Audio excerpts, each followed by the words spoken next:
Hello friends, welcome back to the channel Rachna Call. Here you will get all the videos of class 9th and 10th social science.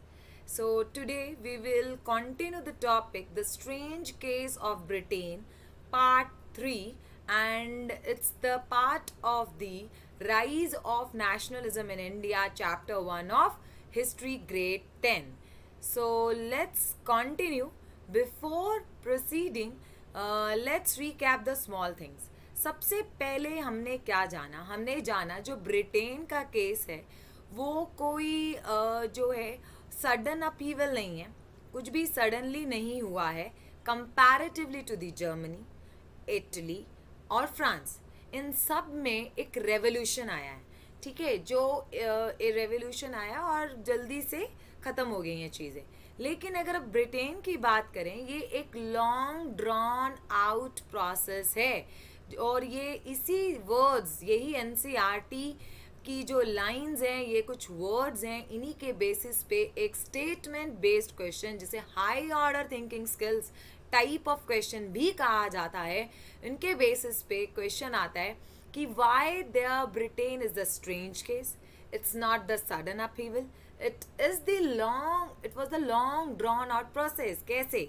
तो हमने जाना कि ये 1688 से शुरू हुए थे, जब इनके अपने ही प्रोट्रैक्टेड यानी कि इनके अपनी ही सिविल वॉर, जो कॉन्फ्लिक्ट था, काफ़ी टाइम से चलता आ रहा था. और फाइनली 1688 में यहाँ पे पार्लियामेंट्रियंस जीत गए और पूरा इंग्लिश को, जो है इंग्लैंड को, इन्होंने ऑक्यूपाई कर लिया. इनफैक्ट हमने ये भी देखा कि वेल्स बहुत पहले ही इसके कब्जे में आ चुका था.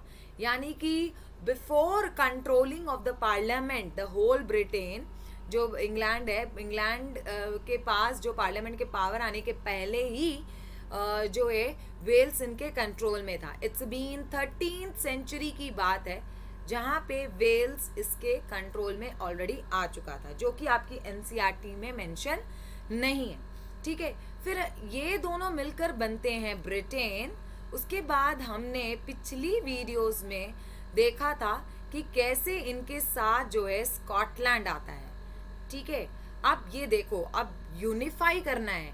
यहाँ की एथनिसिटी, ब्रिटेन की एथनिसिटी जो है बहुत वेरिड है. ठीक है, बहुत वेरी करती है. यहाँ पे आपको वेल्श मिलेंगे जो कि वेल्स के हैं.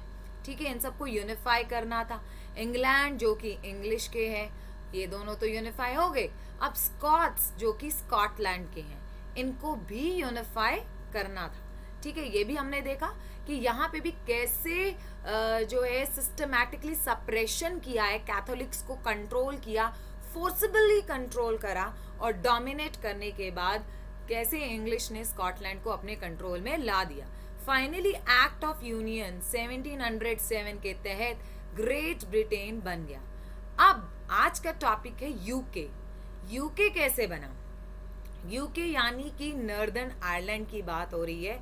अब इसके अंदर, यूके के अंदर ऐड हो जाएगा इसमें ऑलरेडी है इंग्लैंड, फिर वेल्स, और अब ऐड हो जाएगा स्कॉटलैंड भी एडेड है.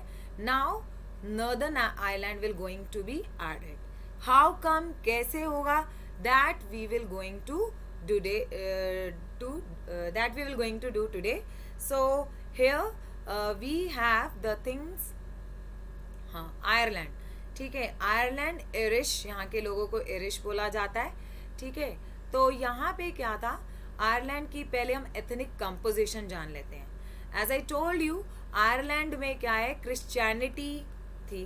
अब क्रिश्चियनिटी में जो है 2 टाइप्स के लोग रहते हैं, जैसे हिंदुज़म में है, लास्ट वीडियो में बताया. यहाँ भी कैथोलिक्स थे और यहाँ पे भी प्रोटेस्टेंट्स थे. प्रॉब्लम ये थी कि यहाँ पे कैथोलिक्स जो थे, उनकी मेजॉरिटी थी, वो लोग लार्जर नंबर थे. अब अंग्रेज पहले से ही अपनी कूटनीति के लिए काफ़ी जाने जाते हैं. जैसे उन्होंने स्कॉटलैंड को कंट्रोल में करा, फोर्सफुली सप्रेस करा. सिमिलरली यही चाल इन लोगों ने प्रोटेस्टेंट्स यहाँ पे आयरलैंड में भी चलाई. देखिए, आयरलैंड की अगर मैं बात करूँ, ये हम बात कर रहे हैं ये वाला टॉपिक, ये मैप है आपका. हाँ, ये पूरे आयरलैंड, ठीक है, ये पूरे आयरलैंड की बात हो रही है, ठीक है।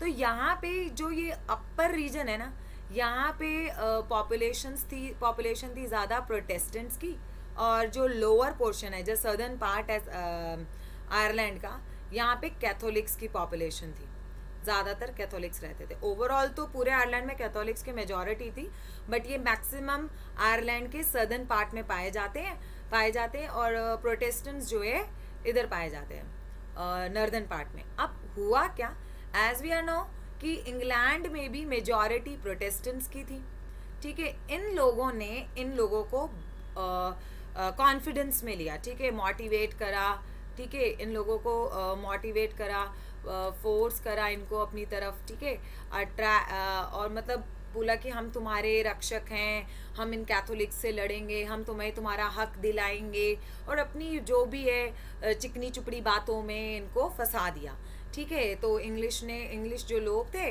उन्होंने प्रोटेस्टेंट्स की जो है, आयरलैंड के जो प्रोटेस्टेंट्स थे उनके ऊपर कंट्रोल कर दिया, ठीक है, और वो रेडी भी हो गए, इनके कंट्रोल में आ गए। लेकिन जो सदर्न आयरलैंड के कैथोलिक्स थे उनको ये बिल्कुल भी राज नहीं आया भाई, वो बिल्कुल भी नहीं चाहते थे कि वो जो है प्रोटेस्टेंट्स के अंडर रहे। टॉप ऑफ दैट कि वो इंग्लिश प्रोटेस्टेंट्स के अंदर तो बिल्कुल भी रहना नहीं चाहते थे, उन्हें तो अपना हक चाहिए ही चाहिए था, ठीक है। सो दे इसमें से एक बड़े फेमस रेवोल्यूशनरी जो है निकल कर आए, वॉल्फ टाउन। इन्होंने इनिशिएटिव लिया और इन्होंने अपने आयरलैंड के कुछ लोगों से काफ़ी लोगों को कन्विंस किया, मोटिवेट करा, और ब्रिटिश डोमिनेंस के अगेंस्ट इन लोगों ने लड़े, ठीक है। और लेकिन ब्रिटिशर्स ने इनको भी डोमिनेट करा, सप्रेस किया, मारा, और फाइनली जो है यहाँ पर भी नॉर्दर्न आयरलैंड जो है इनके, देखो स्टार्टिंग में क्या हुआ था, मैं आपको स्टोरी थोड़ी सी बताती हूँ। स्टार्टिंग में they have controlled whole Ireland, ठीक है, ये पूरे आयरलैंड को कंट्रोल कर लिया, मतलब कि अभी 1788 की में, क्योंकि जो वोल्फ टाउन ने रिवोल्ट किया, काफ़ी झगड़ा, काफ़ी वो, लेकिन वो रिवोल्ट जो है फेल हो चुका था। लेकिन ब्रिटिशर्स तो जीत गए, ब्रिटिशर्स ने पूरे आयरलैंड को तो कब्जा कर लिया था। After long back, I mean 1922 या 20 की बात है, इसमें फिर से यहाँ के लोगों ने प्रोटेस्ट करा, रिवोल्ट करा और अपने आप को आज़ादी दिला दी, मतलब इनसे सेपरेट करा है। तो ये ब्रिटिश आइल का ही पार्ट है, देखो मैंने आपको बताया था ये सारा ब्रिटिश आइल का ही पार्ट है, ठीक है। तो लेकिन फाइनली यहाँ पे यूके बन चुका था। ब्रिटिश आइल में आपका आ जाता है पहले तो England plus Wales plus Scotland plus northern Ireland plus republic of Ireland, ठीक है। ये जो रिपब्लिक ऑफ आयरलैंड जो है, मैंने आपको पहले भी बोला, ये एक टीम है, क्रिकेट टीम, ठीक है। ये इंग्लैंड प्लस वेल्स ब्रिटेन बनाता है, ठीक है। फिर Britain plus Scotland great Britain बनाता है, और फिर नॉर्दर्न आयरलैंड और ग्रेट ब्रिटेन मिलके यूके बनाते हैं, और ये पूरा का पूरा ये एक ब्रिटिश आइल बनता है। तो इस तरह से सारा कुछ जो है इनकॉर्पोरेट हुआ। देखो इनकी अभी भी अपनी अलग, मतलब अलग अलग आइडेंटिटी है, अब इनको पूछा जाता है, इक्वल स्टेटस दिया जाता है, बट यही है कि but they have to be under this British isle के अंडर ही बोला जाता है। तो फाइनली 1801 में नॉर्दर्न आयरलैंड जो है इसका पार्ट बन चुका था, ब्रिटिशर्स का यूके का पार्ट बन चुका था, यूनाइटेड किंगडम जो है फॉर्म हो गया था, ठीक है। सो हियर अब क्या है कि ये फ्लैग आया कहाँ से, ठीक है। ये फ्लैग आया है, इंग्लैंड का अपना फ्लैग था पहले, सिर्फ क्रॉस था रेड कलर का। देन स्कॉटलैंड से इन्होंने बोरो करा ये वाला क्रॉस, एंड उसके बाद इन्होंने ओरिजिनल यूनियन फ्लैग कुछ इस तरह से था। फिर जब आयरलैंड इनकॉर्पोरेट हो गया तो इन्होंने ये फॉर्म कर दिया, रेड कलर का क्रॉस कर दिया, ब्लू कलर का बैकग्राउंड स्कॉटलैंड से, और प्लस जो इनका अपना इंग्लैंड का चल रहा था। इस पूरे फ्लैग को यूनियन जैक कहा जाता है, ठीक है। तो ये थी फ्लैग की कहानी। सभी जो इसके नेशन स्टेट थे ब्रिटिश आइल के, उनको कंबाइन कर दिया, ठीक है, तो अब यहाँ पे कलेक्टिव बिलोंगिंगनेस लानी थी, यूनिफाई लाना था, सब कुछ यूनिफॉर्मिटी लानी थी। तो उन्होंने इंग्लिश कल्चर डोमिनेट करना शुरू कर दिया, प्रोपोगेट करना शुरू कर दिया। प्रोपोगेशन होता है प्रमोट करना शुरू कर दिया, लोगों के बीच फैलाया कि इंग्लिश कल्चर को अडॉप्ट करो, उनके जैसे बोलो, उनकी लैंग्वेज, उनका कल्चर, ठीक है। और इन्होंने एक नया national anthem God save our noble king, English language ज़बरदस्ती इम्पोज कर दी गई। तो ये सारी कहानी है। आप इसको एग्ज़ाम में कुछ इस तरह से भी लर्न कर सकते हैं। एक शॉर्ट फॉर्म में मैंने आपको एक जस्ट दे दिया। 1688 में इंग्लिश पार्लियामेंट ने पूरी की पूरी मोनार्की से पावर छीन ली। उसके बाद 1707 में ग्रेट ब्रिटेन फॉर्म हुआ, ठीक है। और यहाँ पे आप कह सकते हैं यूके फॉर्म हुआ। यहाँ पे 1789 रिवोल्ट लड़ा गया और 1801 में यूके फॉर्म हुआ। तो इस तरह से आप जो है एयर वाइज भी देखो, year plays an important role. तो if in the history when you are writing the answer of history, तो year equally important. If it's possible to learn the year then do learn it.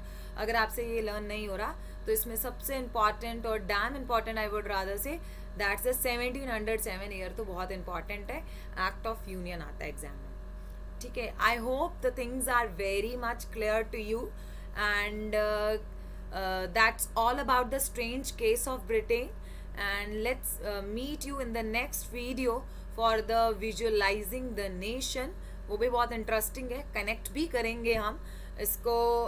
Class 9th में भी थोड़ा बहुत आपने इसके बारे में पढ़ा है, और 8th में भी विद रेफरेंस टू इंडिया, और आने वाली चैप्टर में भी इसके रिलेटेड हम पढ़ेंगे, ठीक है। So stay tune and keep updated, like and subscribe my channel Rachna Call।